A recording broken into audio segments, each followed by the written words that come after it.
Hello बच्चों, इस video में हम लोग डिफरेंशियल इक्वेशन का एक्चुअल हल, वास्तविक हल निकालना सीखेंगे। क्योंकि डिफरेंशियल इक्वेशन बहुत बड़ा टॉपिक है और कई तरह के होते हैं, तो अलग अलग प्रकार के डिफरेंशियल इक्वेशन के हल निकालने के तरीके भी अलग अलग होते हैं।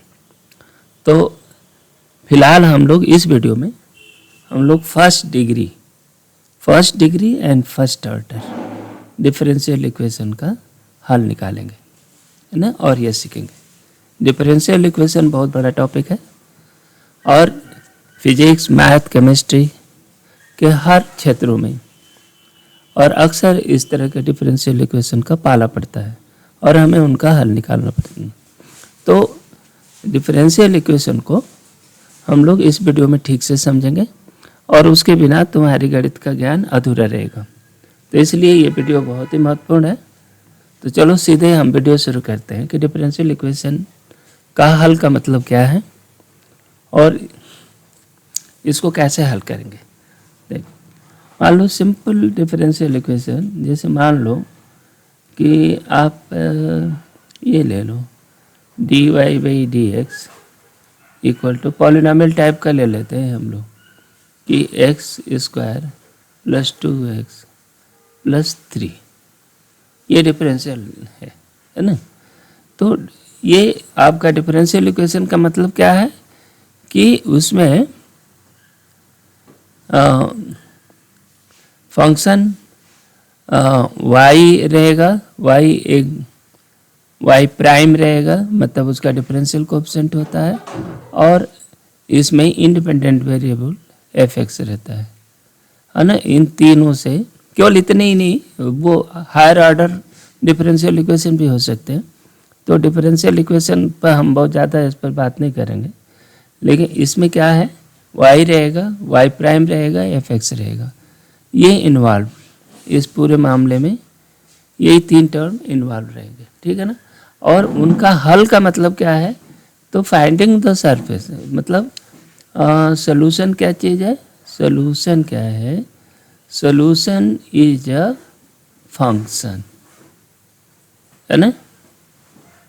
फंक्शन से f(x), उसका कोई नाम होगा, मान लो उसको से f(x) है, ठीक है ना। सच दैट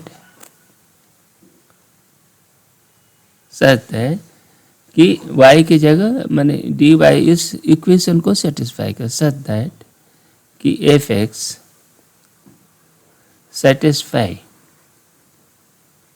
है ना, satisfy the given equation,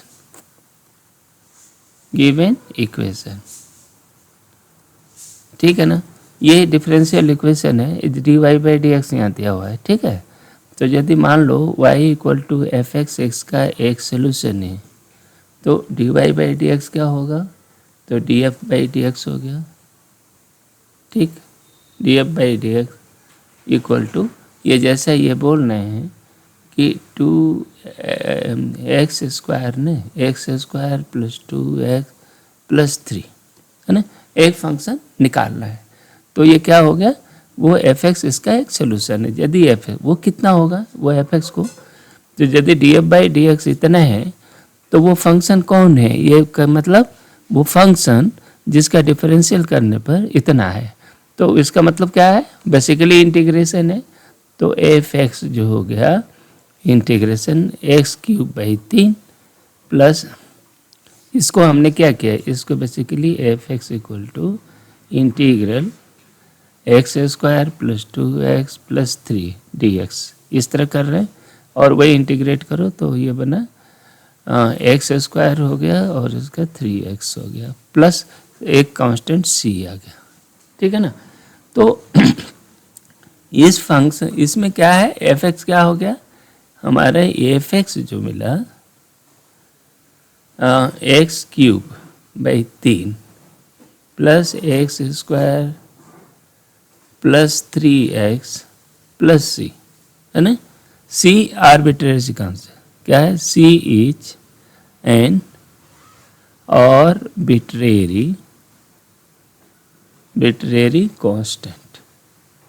arbitrary constant माने ये कुछ भी हो सकता है, इसके ऊपर हमारी कोई बंदिश नहीं है, दिया हुआ नहीं है, आर्बिट्रेरी कांस्टेंट। ठीक है, तो ये है,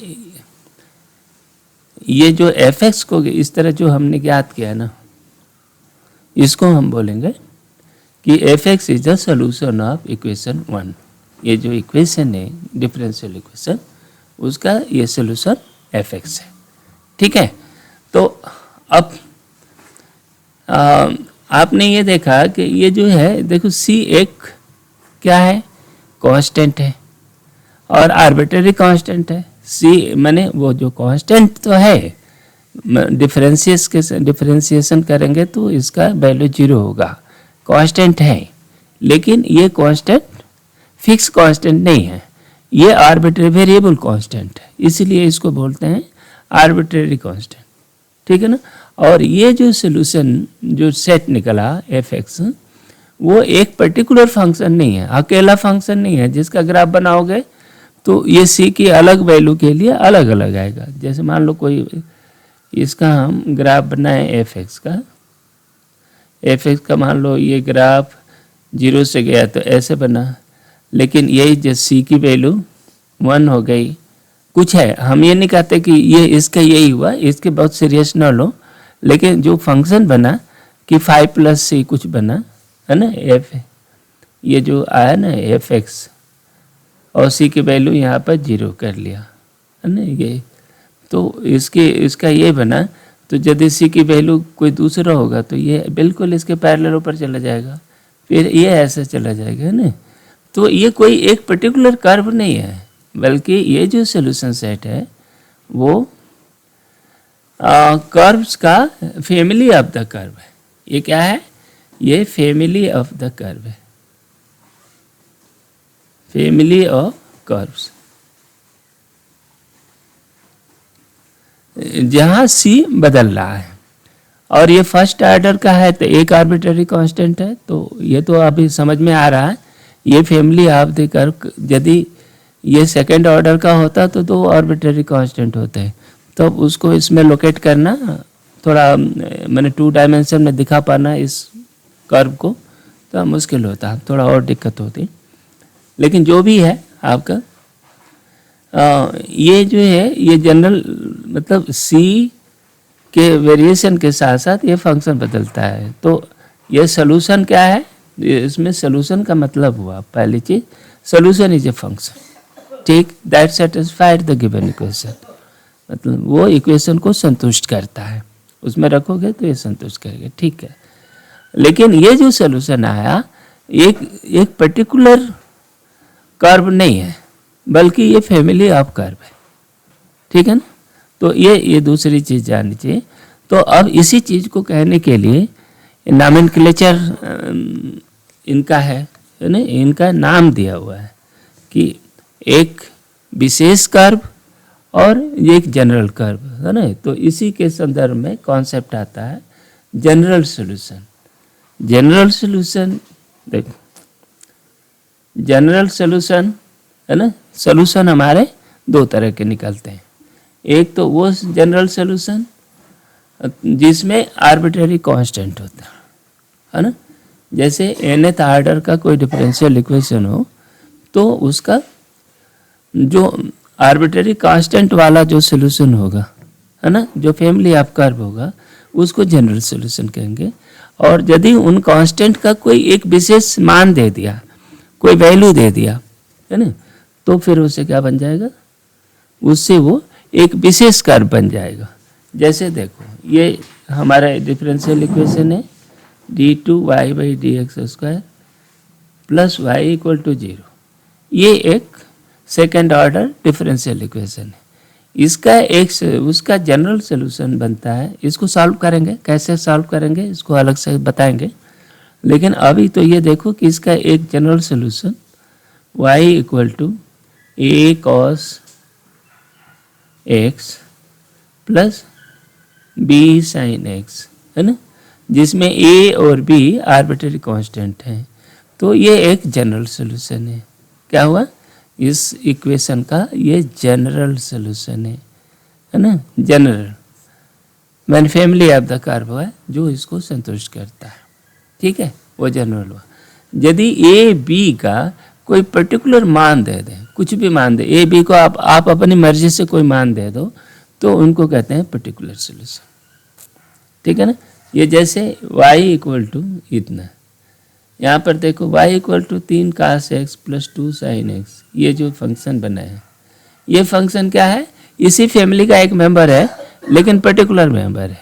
इसमें a की जगह 3 कर दिया, a की वैल्यू 3 कर दिया और b की वैल्यू 2 कर दिया। तो इस तरह से एक दिया हुआ एक पर्टिकुलर, यानी उस फैमिली का एक पर्टिकुलर मेंबर है, ठीक है ना, तो इसको कहते हैं पर्टिकुलर सॉल्यूशन। तो बस, तो हम क्या करते हैं, डिफरेंशियल इक्वेशन में जनरल सॉल्व करते हैं, और जो बाउंड्री कंडीशन हमें दी होती है, जो प्रॉब्लम आते हैं ना उसमें बाउंड्री कंडीशन दी हुई होती है, उस बाउंड्री कंडीशन के हिसाब से कोई वो पर्टिकुलर सॉल्यूशन निकालते हैं।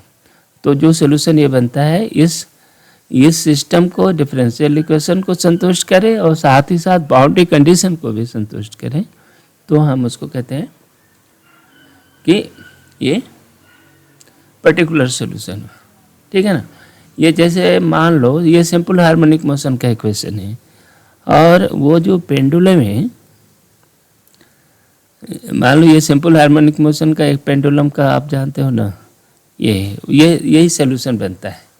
और x में हम क्या किया कि इसको a दूरी पर हम खींच कर ले गए और फिर उसको रेस्ट से हम इसको छोड़ देते हैं, ठीक है। ये एक सवाल है कि x इक्वल टू 0 पे हमने क्या किया, y इक्वल टू a था, y इक्वल टू a था। यहाँ इसकी जो वेलोसिटी है माने dy बाई डी एक्स, मान लो यहाँ पर 0 है। ये 3 बाउंड्री कंडीशन दिया गया ने, x इक्वल टू a,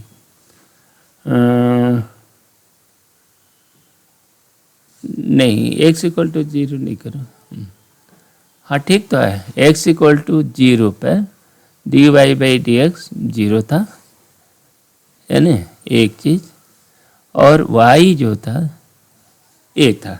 ये बाउंड्री कंडीशन तुमको दे दी गई है। तो फिर इसमें हम क्या करेंगे, देखो पहला x इक्वल टू 0 पर y इक्वल टू a, तो देखो a इसमें रखते हैं, y इक्वल टू a, तो a cos 0 that is equal to a, ठीक है ना। तो a इक्वल टू a, तो a क्या है, a हमने स्पेसिफिक जो x की वैल्यू दिया, तो ये a हो गया, y इक्वल टू a हो गया। तो ये इसका ये एम्पलीट्यूड बनता है बेसिकली, है ना, ये बना a। और फिर दूसरी बात ये कर रहा है कि डिफरेंशिएशन इसका करें dy बाई डी एक्स, है ना, dy by d x equal to minus a sine x हो गया, cos का माइनस साइन होगा, प्लस b cos x हो गया, ठीक है ना। और dy बाई डी एक्स 0 था, ठीक है, कब, जब x वाज 0, तो x वाज 0 पर 0, तो ये तो 0 हो गया, और ये क्या हो गया b इंटू 1, तो ये हो गया b वाज 0। तो फिर हमारा जो सोल्यूशन हो गया कि a और b की वैल्यू मिल गई, तो y equal to a cos x, ठीक है ना, ये cos x, ये जो हमारा सिस्टम दिया हुआ है ना, इस सिस्टम, इस बाउंड्री कंडीशन के अंतर्गत इस फैमिली मेंबर का ये पर्टिकुलर सॉल्यूशन जो है हमारे काम का है, हमारे बाउंड्री कंडीशन को सेटिस्फाई करता है। तो ये एक पर्टिकुलर क्या है, ये एक पर्टिकुलर सॉल्यूशन है, और इसको हम बोलते हैं जनरल सॉल्यूशन। बस पर्टिकुलर और जनरल ये हमारे काम के हैं और आते रहेंगे, बस नाम है, कोई खास बात नहीं है। आगे चलो अब देखते हैं कि हाँ ये हम एक्चुअल डिफरेंशियल इक्वेशन सॉल्व करेंगे। और ये जो डिफरेंशियल इक्वेशन है बेसिकली हमारा dy by d x equal to, यहाँ h दे दिया है, चलो ठीक है। तो इसमें हमने क्या दिया, h y और gx, इस तरह का डिफरेंशियल इक्वेशन है। जो हमारा डिफरेंशियल इक्वेशन है फर्स्ट आर्डर तो है, फर्स्ट डिग्री भी है, लेकिन ये डिफरेंशियल इक्वेशन जो है दो फंक्शनों का प्रोडक्ट है। और इस प्रोडक्ट में खासियत यह है कि h फंक्शन जो है केवल y का फंक्शन है और g फंक्शन केवल x पर आधारित है, ठीक है ना। तो इसको कहते हैं कि वेरिएबल सेपरेबल। ये जो है जिसमें ऐसा डिफरेंशियल इक्वेशन है जो इस तरह का हो, और इसको बोलते हैं जिसमें वेरिएबल को हम अलग कर पाएंगे, x को अलग y को अलग कर पाते हैं। तो ये यदि ये सिस्टम है तो हम ऐसे लिख सकते हैं dy बाई एच वाई, ऐसे लिख सकते हो, इक्वल टू gx dx। यहाँ देखो इस साइड में केवल y फंक्शन है, इस साइड में x है। तो अब इनका सोल्यूशन निकालना है, तो integral dy by h y dy कर दो, ये equal to integral gx dx plus some का आर्बिट्ररी कांस्टेंट c कर दिया। ये हमारा जनरल सॉल्यूशन हो गया, ठीक है ना। तो ये वेरिएबल सेपरेशन मेथड में सिर्फ हम इसी का उपयोग करें, यही ट्रिक हमें उपयोग करनी है, ठीक है ना, जिसमें वेरिएबल सेपरेट हो जाते हैं। ओके, तो ठीक है।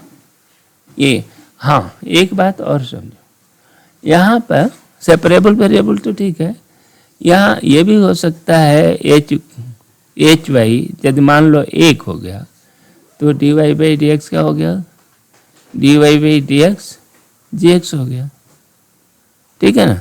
तो बस, तो इस मामले में हल करने में कोई दिक्कत है नहीं। देखो dy equal to integral g x d x हो गया। ये वेरिएबल सेपरेशन का ही एक हिस्सा है, कोई अलग रूल नहीं है, अलग टॉपिक नहीं है ना। और यही बात जब जी एक्स एक हो जाए तो ये हो जाएगा d y by h y equal to d x, इस तरह हो जाएगा। तो ये अब इंटीग्रल इतना प्लस सी, ये इसका हल हो गया।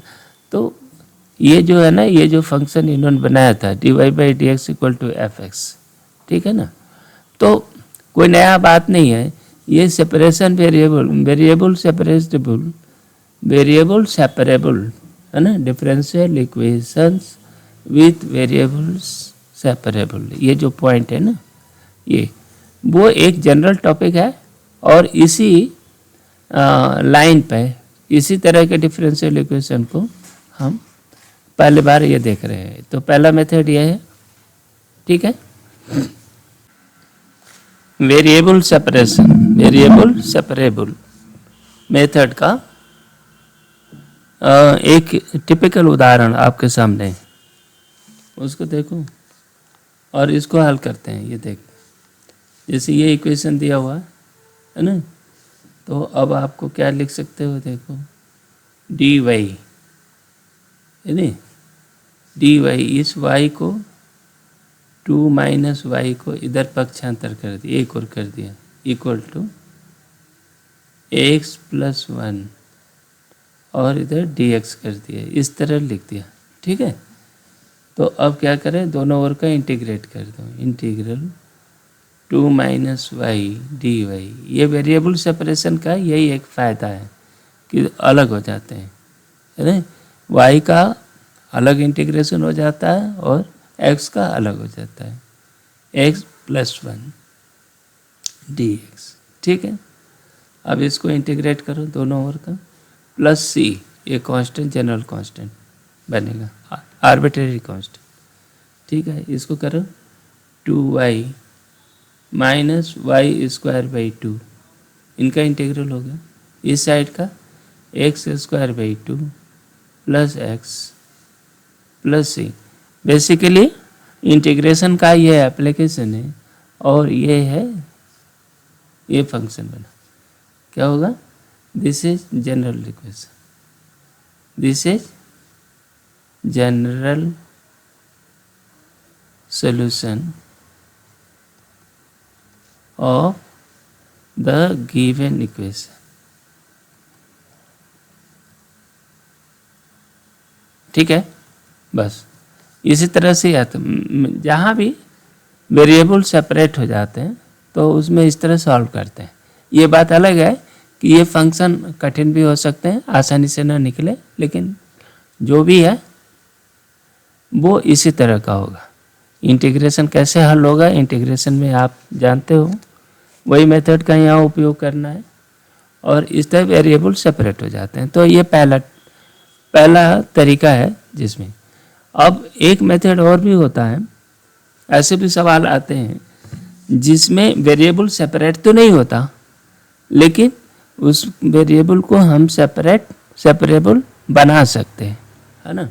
तो वो फंक्शंस होते हैं, मतलब equation reducible two variable separable form. ठीक है ना, ये दूसरा मेथड है।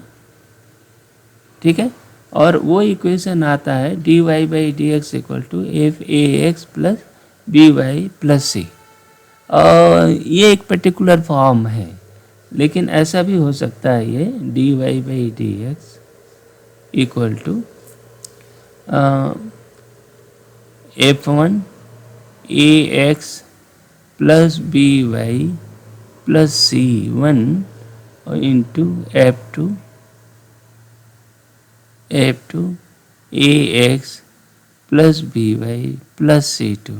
इस फॉर्म में भी हो सकता है, या एक फॉर्म ऐसा हो सकता है, लेकिन यहाँ दूसरा फॉर्म ये हो सकता है कि वाई डैश, यही d y by d x है, कि f1 a x plus b y plus c one by f2 a x plus b y plus c two. ठीक है ना, तो उसी को समाहित करते हुए एक जनरल फंक्शन इन्होंने ये बना दिया। तो चाहे इस फॉर्म का हो, चाहे इस फॉर्म का हो, या इस फॉर्म का हो, इन तीनों में खासियत क्या है? खासियत क्या है? ये है कि ए एक्स प्लस बी वाई, ये जो टर्म सब जगह अवेलेबल है। या f1 में भी ए एक्स प्लस बी वाई है, बस एक कांस्टेंट का फ़र्क है, c1 c2 अलग हो सकते हैं, पर ए एक्स प्लस बी वाई है। तो अब इस फॉर्म को हल करने के लिए ए एक्स प्लस बी वाई को हम यू कर देते हैं, एक नया वेरिएबल बना दिया। और ऐसे में क्या होगा, देखो डिफरेंशिएट करो तो a plus b d y by d x, ये हो जाएगा d u by d x हो गया। तो d y by d x को d u by d x में हम रिड्यूस कर सकते हैं, है ना। D u by d x में चेंज कर दो तो ये हो गया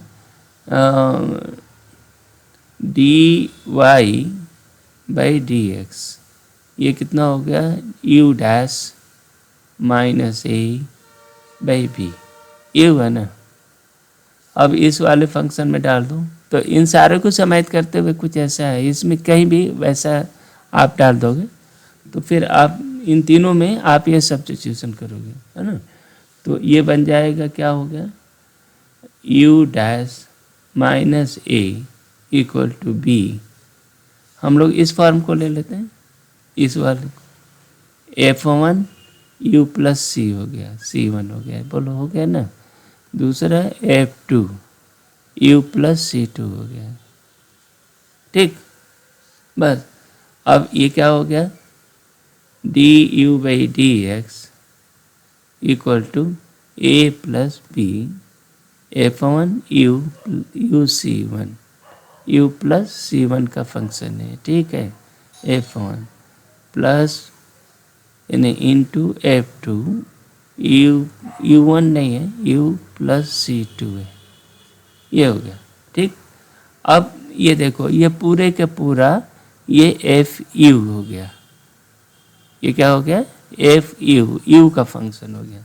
तो अब आप ये कर सकते हो, देखो d u by f u equal to d x, ये सेपरेट हो गया, अब यहाँ पर इस फॉर्म में सेपरेट हो गया, ठीक है ना।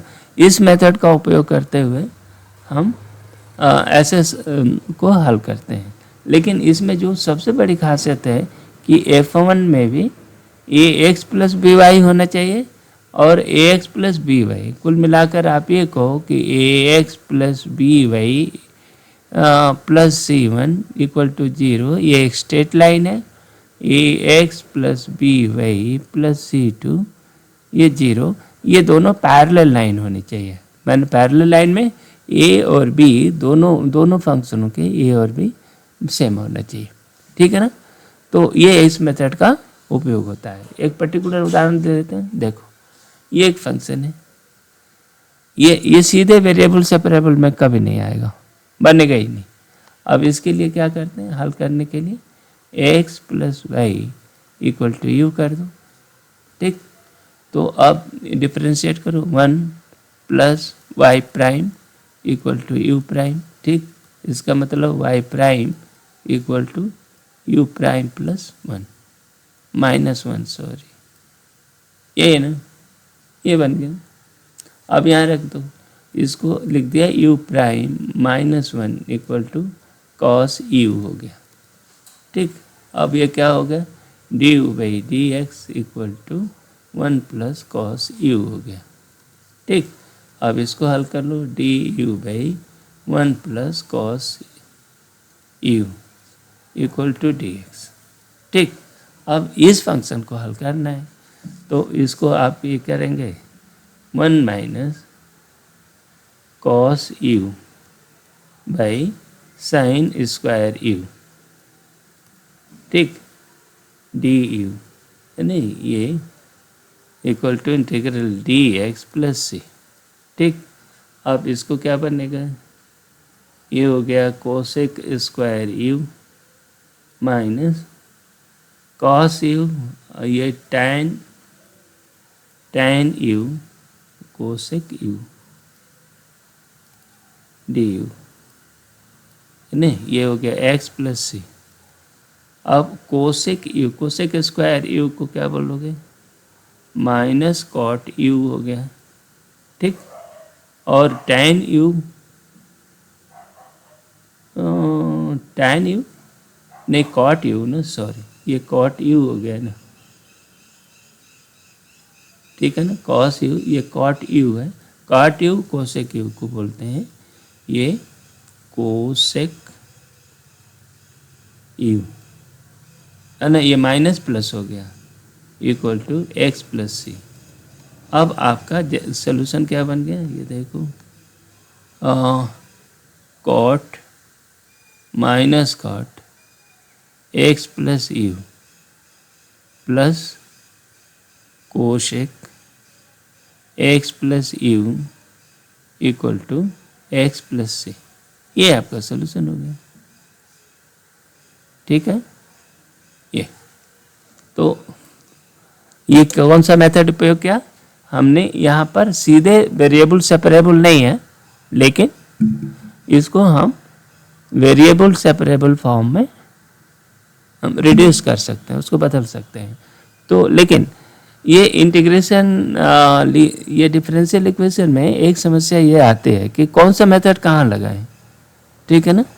तो ये चीज़ याद करके रखना पड़ेगा कहाँ पर। तो ये हमने बताया था कि ये जो फंक्शंस होगा, चाहे ये इस टाइप का हो या इस तरह का हो, उनमें जो ए एक्स प्लस बी वाई के, एक्स के कोफिशिएंट और वाई के कोफिशिएंट दोनों ही मामलों में समान होने चाहिए, या F1 के अंदर भी F2 के अंदर भी, बस ये इसकी खासियत है, ठीक है। तो चलो हम एक्चुअल सवाल लगाते हैं। अब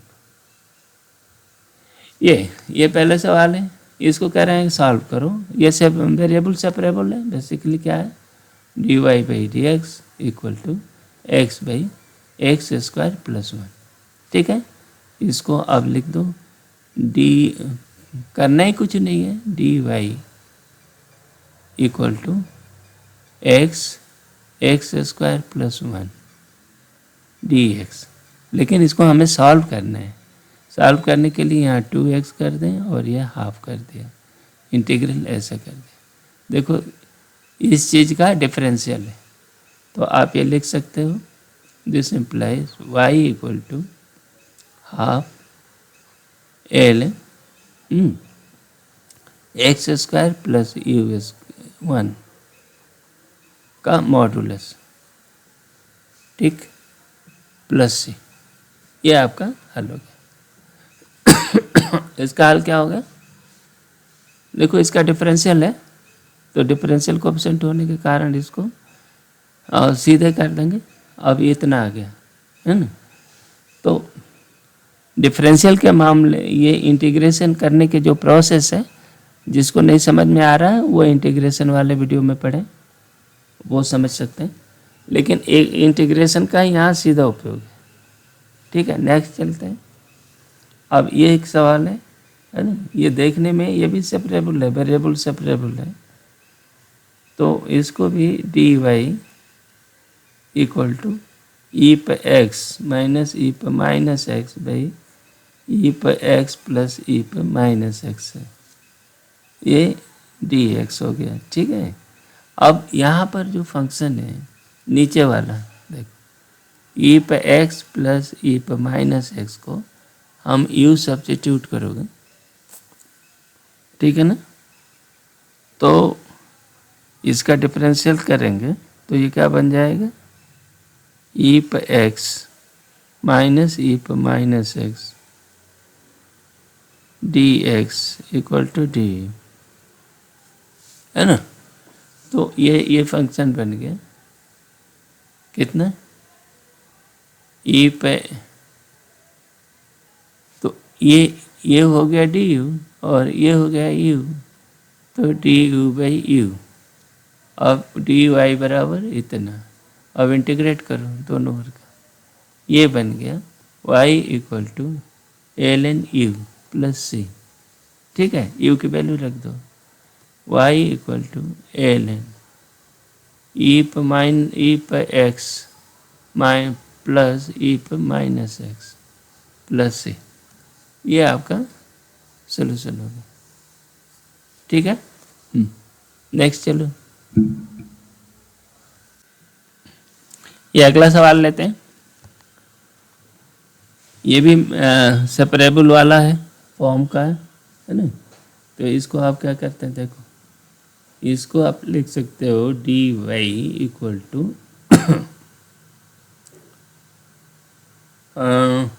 D x by sine to the power 4x plus cos to the power 4x, ठीक है, ऐसे लिखो। Cos to the power 4x से डिवाइड कर दो दोनों, ये d y equal to sec to the power 4x d x, और ये हुआ tan to the power 4x plus 1, ठीक है। इसका इंटीग्रेट करना है। अब हम सब्स्टिट्यूट कर रहे हैं, tan x equal to u, तो ये हो गया sec square x d x equal to d u हो गया, ठीक है ना।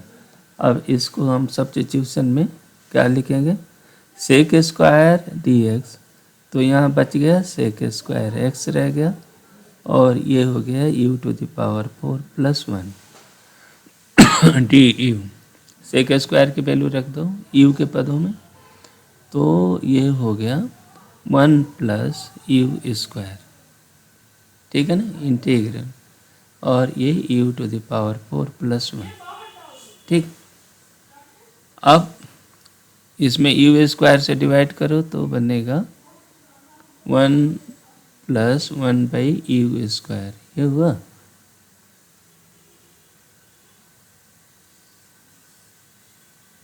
ठीक, और ये हो गया यू स्क्वायर से डिवाइड कर दिया, तो ये you square plus 1 by u square हो गया इन द डी। इसको आप ये लिख सकते हो इंटीग्रल 1 प्लस 1/u² du। चलो ये तो हुआ, नीचे हो गया u माइनस 1/u का स्क्वायर। ठीक, और इसमें क्या चाहिए, +2 हमने जोड़ा है। ठीक है, तो +2 +2 इसमें जोड़ा है ना, नहीं घटाया है, घटाया तो यहाँ जोड़ना पड़ेगा। ठीक, ये हो गया। अब आगे चलो, इसको ये यहाँ पर पहुँच रहे हैं। ये हो गया इंटीग्रल 1 प्लस 1/u² du। ठीक है, u² नहीं, u माइनस 1/u का स्क्वायर +2, ये है। तो अब आप यहाँ क्या देख रहे हो कि ये जो फंक्शन है u माइनस 1/u, उसका डिफरेंशियल ये है ना। तो अब v कर दो, v equal to u minus 1/u, तो dv क्या हो गई, dv हो गया 1 माइनस प्लस 1/u² du। ठीक, तो अब ये क्या हो गया, इंटीग्रल dv/v² +2। अब इसको इंटीग्रेट करो तो ये हो गया 1/√2 tan इनवर्स v/√2। ठीक है, v की वैल्यू रख देते हैं, प्लस c भी रहेगा, 1/√2 tan इनवर्स v को हो गया u plus minus 1/u/√2 plus c। ठीक, अभी और पढ़ो, 1/√2 अब x में कर देते हैं, tan इनवर्स u क्या है, u tan x है, तो ये tan x हो गया माइनस cot x हो गया /√2 हो गया। ठीक, ये प्लस c। ठीक, क्या चीज़ हो गई, ये y, इस साइड का y हो गया, y बराबर ये आपका रिक्वायर्ड फंक्शन है। ठीक है ना, तो इसका इंटीग्रेशन बन गया ये सीधे सीधे इतना। ठीक है, बस इसी तरह ये डिफरेंशियल इक्वेशन सॉल्व हो गया। नेक्स्ट चलो, अगला ये सवाल क्या है, ये देखो, इस सवाल को हम ये दिया, इसको थोड़ा सा मॉडिफाई कर देते हैं। 3e⁴x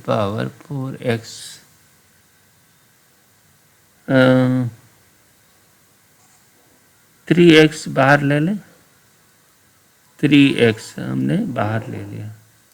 ठीक है ना, तो ये क्या बच गया, e⁻−x हो गया प्लस e⁻x हो गया, और ये कितना हो गया, e⁻x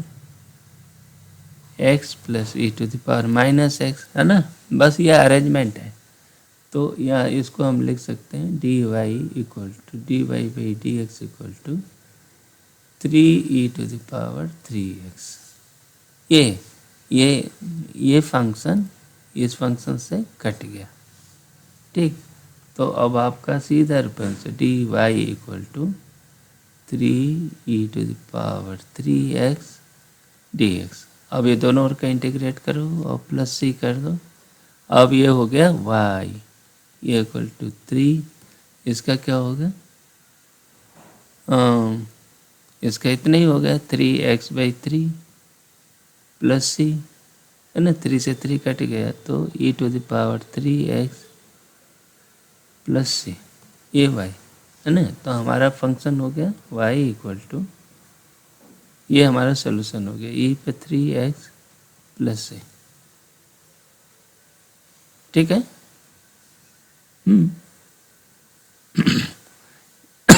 ये आपका सोल्यूशन हो गया। आगे बढ़े, देखो ये अगला सवाल है, ये क्या बोल रहे हैं, इसमें इनिशियल वैल्यू भी देते हैं y0 इक्वल टू 5, ये दिया हुआ। अब इस फंक्शन को देखो, ये फर्स्ट ऑर्डर है, एक कांस्टेंट आएगा और एक आर्बिट्ररी कांस्टेंट की वजह से एक बाउंड्री कंडीशन इनको चाहिए जो सी को निकालेगा। चेक करते हैं। ये हमारे पास है e d y by d x equal to x plus one. तो d y by d x को हम ऐसे लिख सकते हैं, d y by d x equal to log l n x plus one हो गया। ये आपका एक्चुअली डिफरेंशियल इक्वेशन है, इस फॉर्म में लिख लो। फिर आप ये लिख लो d y integral equal to l n x plus one d x. ठीक, अब इसको बाय पार्ट से हम दोनों ओर का इंटीग्रेट करेंगे। वाई इक्वल टू इतना एल एन, इसको वन कर दो, वन गुणित इतना, तो x l n x plus one. देखो इसका इंटीग्रल, ये पहला फंक्शन, इसका इंटीग्रल माइनस, अब क्या हुआ एक्स इंटू इसका डिफरेंशियल, तो one by x plus one d x.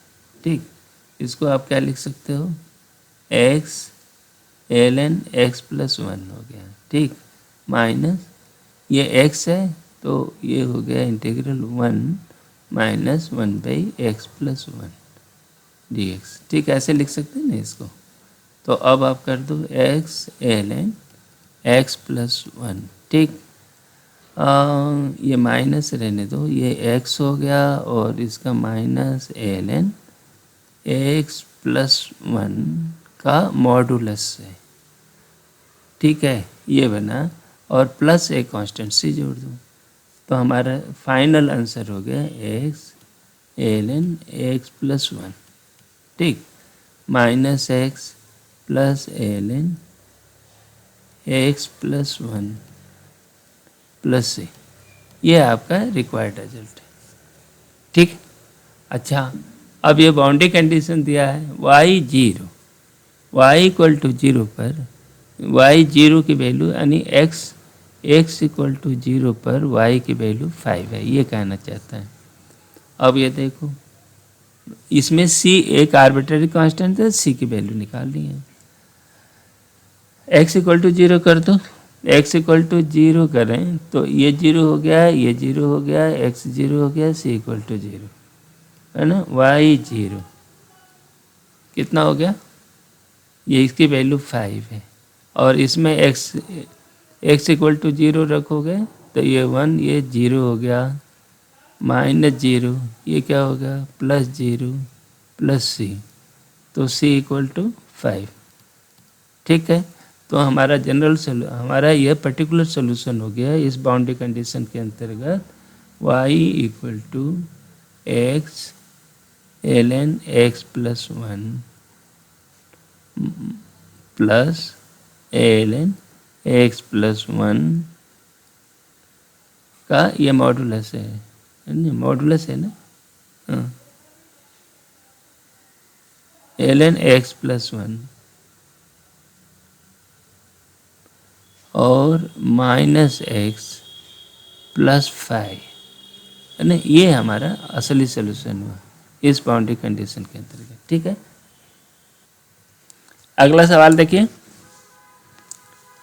ये हमारे पास ये भी वेरिएबल सेपरेबल फॉर्म का है, तो इसको आप लिख सकते हो d y by d y, ऐसे करना पड़ेगा, y square plus sine Y.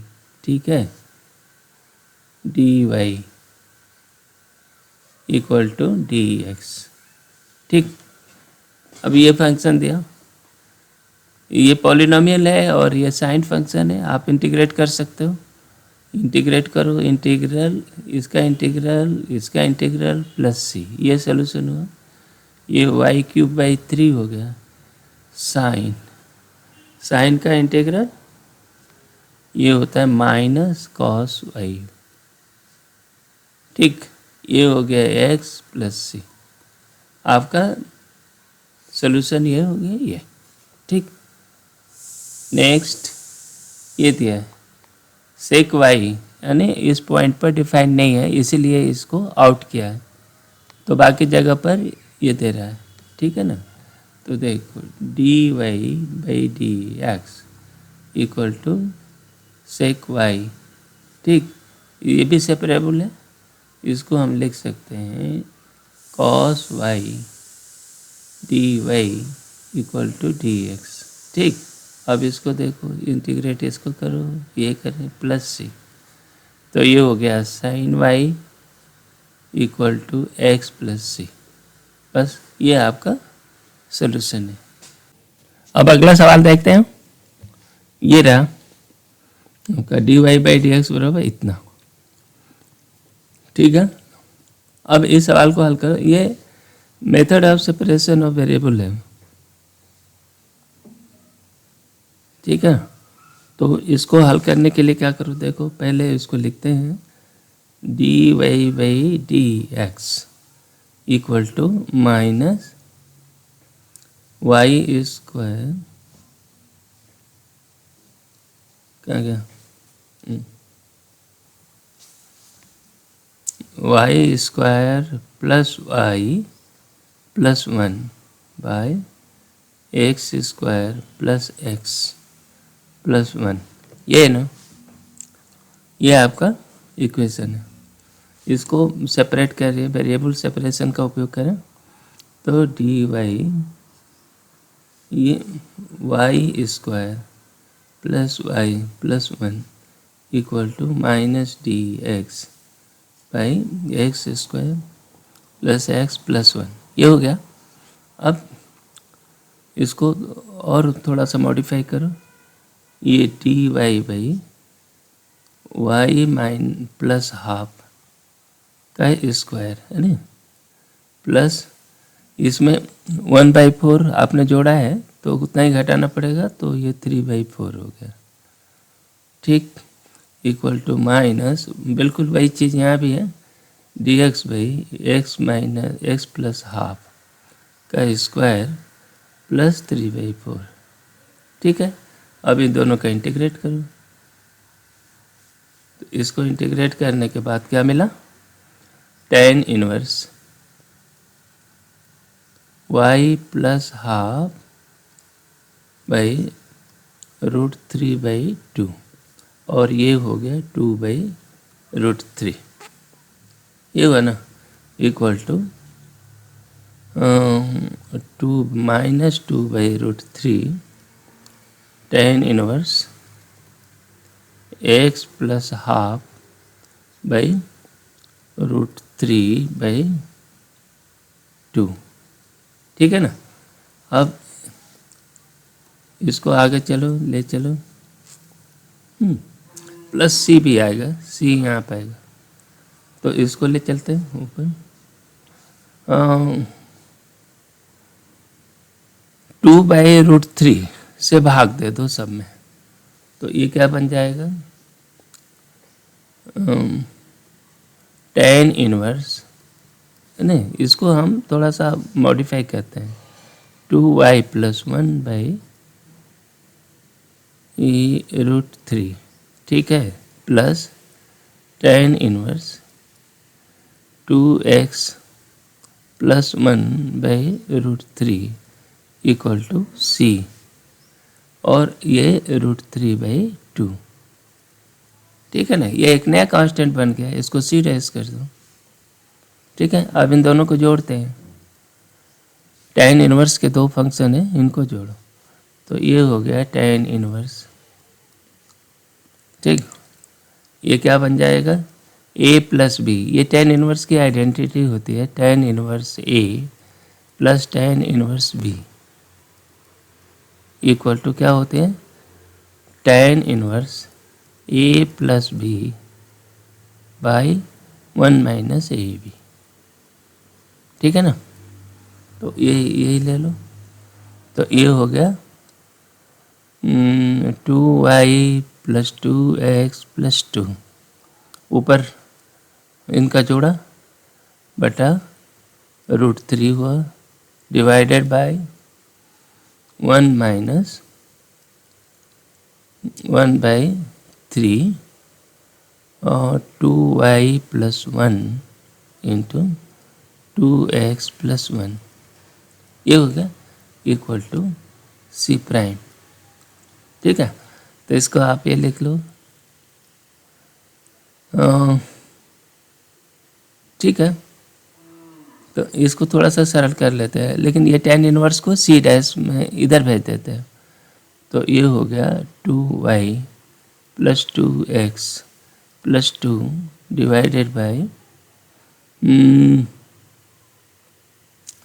ये 3 यहाँ से आएगा तो 2, तो ये 2 minus 2y plus 1 2x plus 1, ठीक। और इधर हो जाएगा, और ये यहाँ √3 बचेगा, है ना, तो √3 को 1/√3 और tan c डैश, ये सारे मिल करके एक नया कांस्टेंट ए कर दो, ये भी एक कांस्टेंट है। अच्छा दोस्त,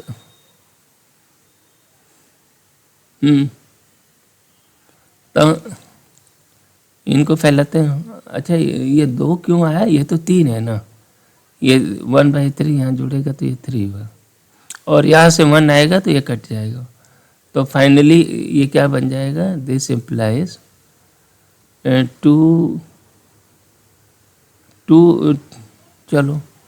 2y plus 2x plus 2 divided by, ये देखो ये 2 रह गया, 1 आएगा यहाँ, माइनस 2y प्लस 2x और plus 4xy equal to a, ठीक है। 2 से 2 कटा दो सब, तो ये फाइनली हो गया y प्लस x प्लस 1, ठीक, equal to a 1 minus y minus x minus 2xy, ये तो ये आपका फाइनल आंसर हुआ, ठीक है ना। तो यही चाहिए, so that the general solution of differential equation is this. तो इसको सॉल्व किया, this is the general solution, A is the arbitrary constant, A is an arbitrary constant, ठीक है। बस यही करना है इसको, इतने ये सवाल का था, ठीक है। आगे बढ़े, नेक्स्ट सवाल देखिए, find the general solution of differential equation, इतना। तो ये भी मेथड ऑफ वेरिएबल सेपरेशन का प्रयोग हो सकता है।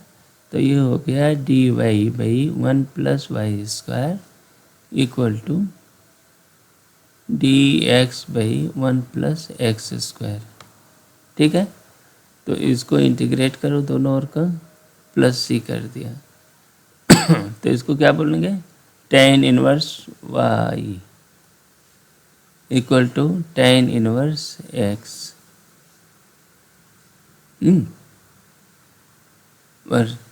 Plus c.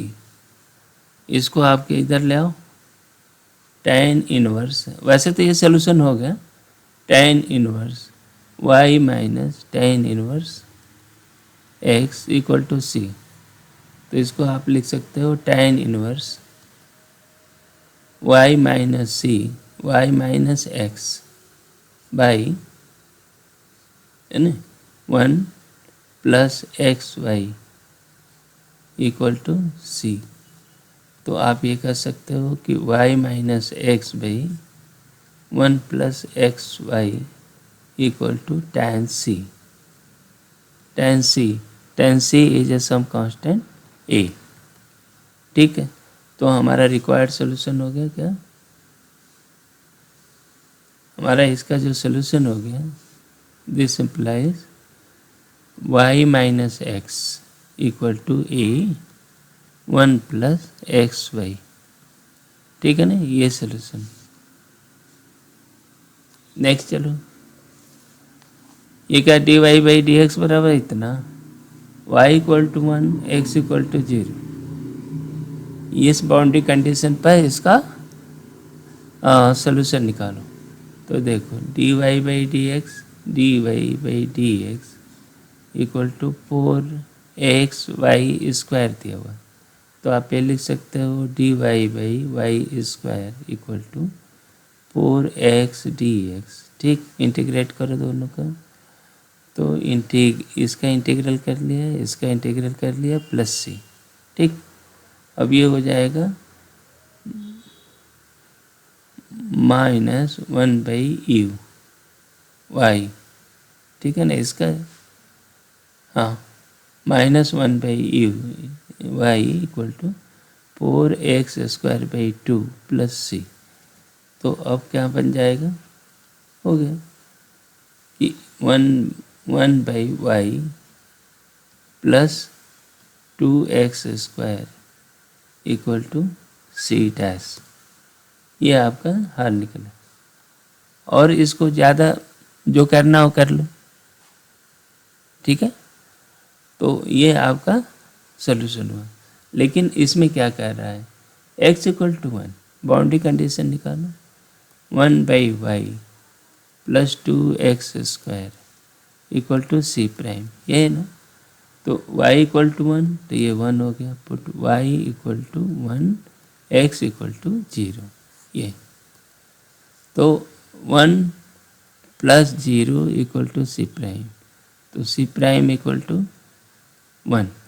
तो हमारा पर्टिकुलर सोल्यूशन हो गया इसका 1/u plus 2x² equal to 1। ठीक है, y से हम गुणा कर देते हैं, तो 1, इसका मतलब 1 plus 2x² y equal to y। ये आपका सोल्यूशन हुआ। ठीक, नेक्स्ट क्या पूछ रहा है, find the equation of the curve passing through the point इतना हुज डिफरेंशियल इक्वेशन इज इतना। ठीक है भाई, ये क्या है, ये भी डिफरेंशियल है, इसको x dy लिखा है, 2x² प्लस 1 dx हो गया। ठीक, x से डिवाइड कर दो तो ये हो गया dy equal to 2x plus 1/x dx। ये वेरिएबल सेपरेबल है। अब इंटीग्रेट करो इनका और दोनों ओर का प्लस सी कर दिया। ये क्या हो गया, y equal to x² 1/x का प्लस ln x। ठीक, प्लस सी, वैल्यू दिया क्या, 1 1 पर, 1 1 पर ये पासेस थ्रू 1 1, मतलब ये पॉइंट जो है 1 1 से पार्ट है, x इक्वल टू 1 पर y इक्वल टू 1 है। तो ठीक है, तो प्लेस द वैल्यू है ना, to get value of c है ना from boundary condition. The condition. ठीक है, y1 equal to 1 plus 0, log 1 0 होता है, plus c means c equal to 0।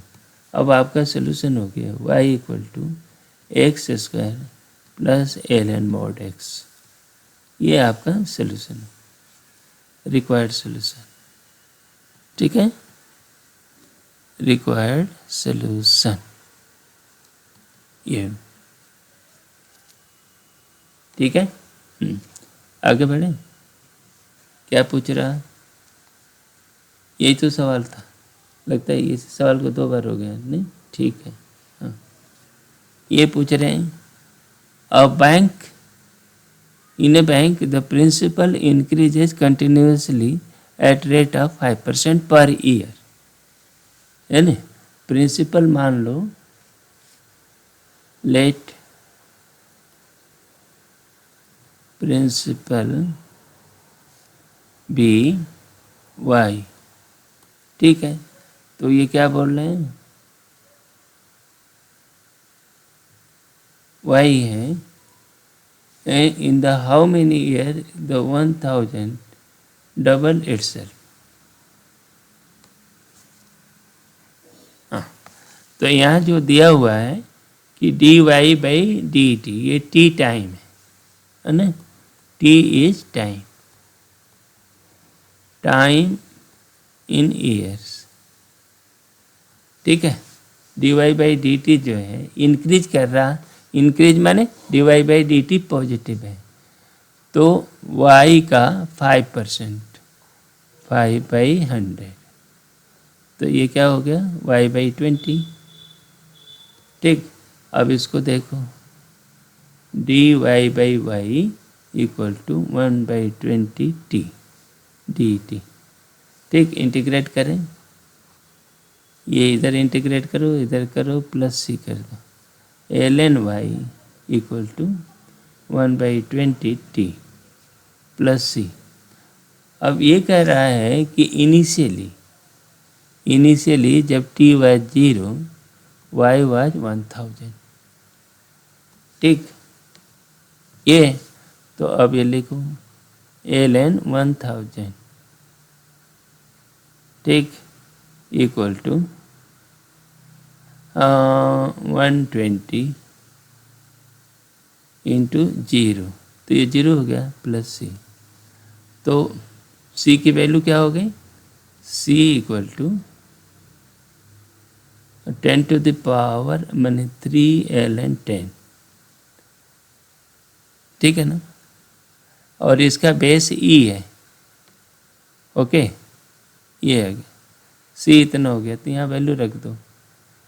तो अब क्या हो गया, c की वैल्यू हम यहाँ रख लेते हैं, तो ln y minus ln 3 ln 10, 3 भी है, 3 ln 10 इक्वल टू 1/20t। इसका मतलब ln y बाई 1000, ये कर दो 1000 है, हाँ, इक्वल टू 120t, ठीक है। तो y बराबर हो गया 1000 e to the power t/20, ठीक है ना। ये एक्सपोनेंशियल फंक्शन के थ्रू ये principal value as a particular time govern होगा, ठीक है। तो how many year, 10,000 double, double कैसे कितने हो जाएगा, तो y इक्वल टू 2000, तो 2000 का मतलब ये देखो 2000, तो ये हो गया 2, यही कर लेना था, मतलब कुल मिला करके इस पॉइंट में ही डाल लो। तो ln 2 इक्वल टू 1/20t, तो t बराबर क्या हो गया, t equal to 20 ln 2, ln 2 की वैल्यू तुम जानते हो 20 गुणित 0.693, ठीक है ना। तो गुणा कर लेते हैं, जितना भी होगा 6, 8, 13, ठीक है ना। 10 का गुणा करेंगे तो 13.8 ईयर, ये है इतना। ये एक्सपोनेंशियल 2 की वैल्यू फिजिक्स में बहुत उपयोग होता है, 0.693 लेते हैं, तो आप इसको गुणा कर लो,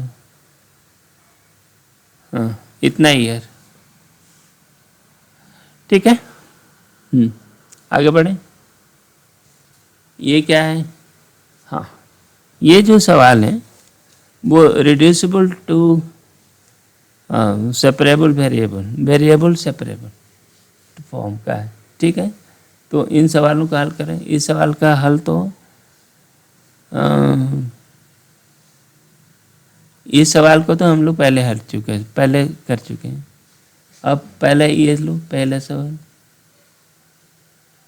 कि dy by dx equal to sine x plus y, ये है ना, इसको आप लिख सकते हो।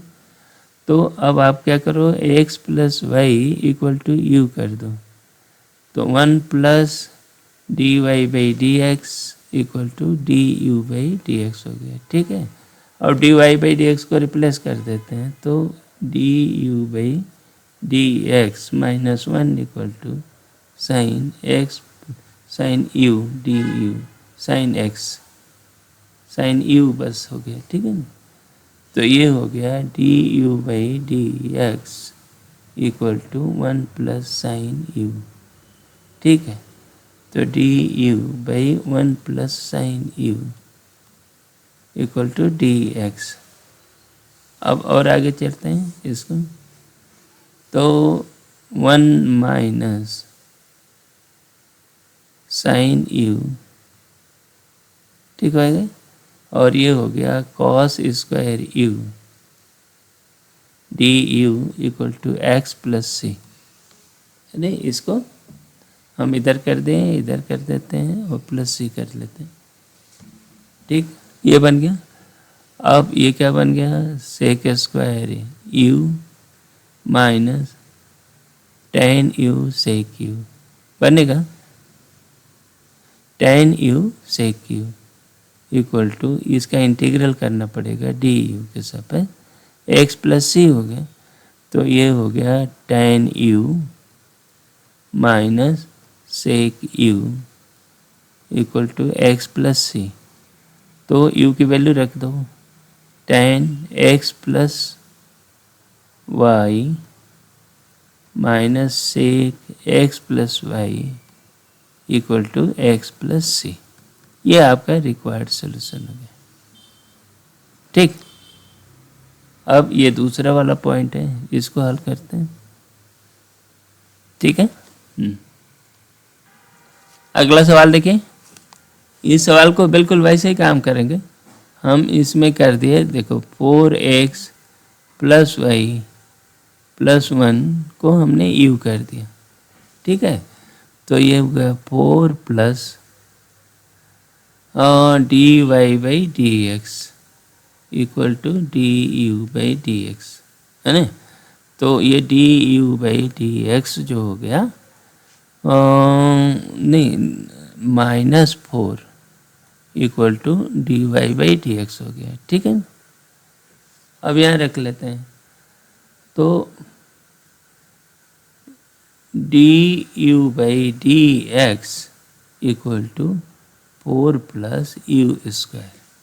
क्या ये रख दिया है, ये d y by d x की वैल्यू ये रखो और फिर 4 को पक्षांतर कर दिया, को दूसरी ओर ट्रांसफर कर दिया, तो ये बन गया।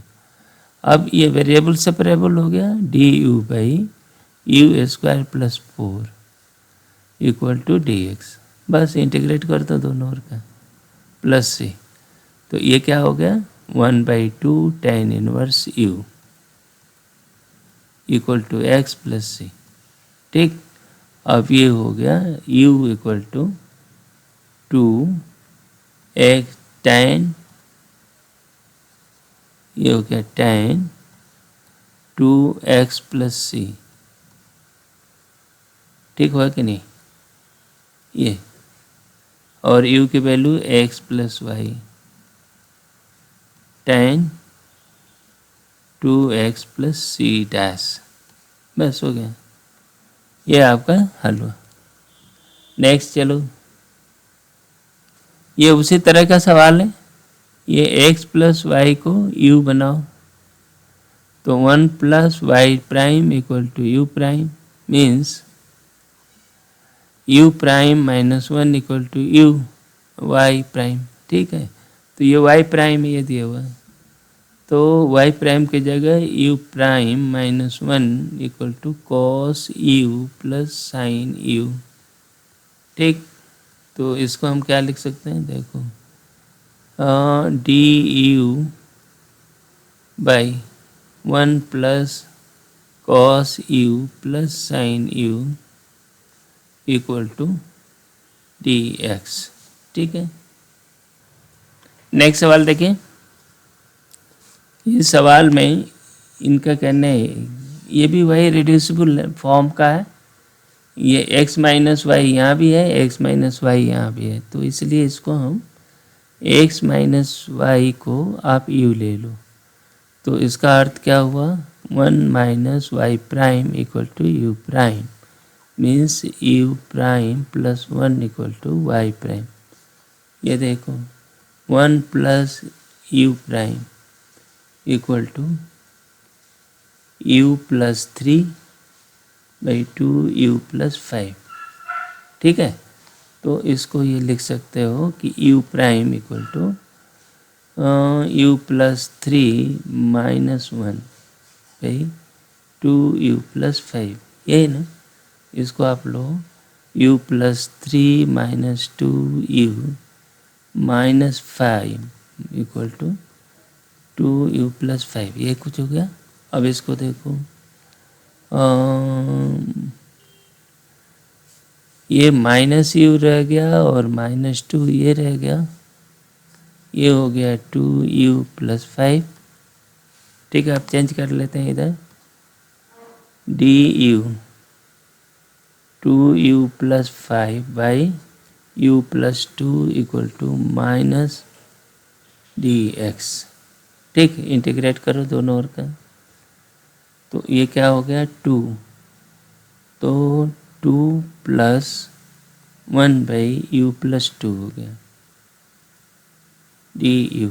ठीक है ना, इसको फैक्टराइज कर दें, इक्वल टू -dx + c।